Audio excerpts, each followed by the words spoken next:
কবিতাৰ শিৰোনাম সাগৰৰ তলিত। সাগৰৰ তলিত বিলীন হোৱা এটা অমৰ সত্তা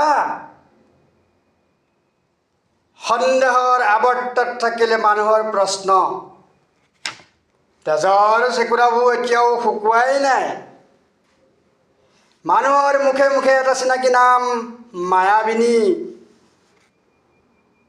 ফেচবুকত ন্যায় বিচাৰি আন্দোলন কৰিলে ন্যায় পাবনে কোনোবাই?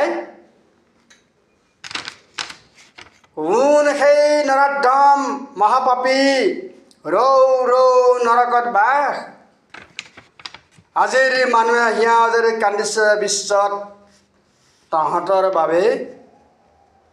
আনৰ কপালৰ সেন্দুৰ কাঢ়ি অনামিল আনন্দত মতলীয়া কুকুৰৰ জাক। হত্যাকাৰী সমাজদ্ৰোহী সংস্কৃতিৰ অপৰাধী পাপী তহঁতবোৰ। বিশ্বৰ বুকুত কিয় যুগলৈ ৰাখিলি খ্যাতি?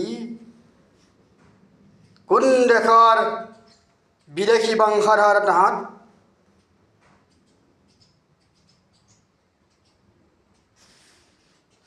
ধন্যবাদ।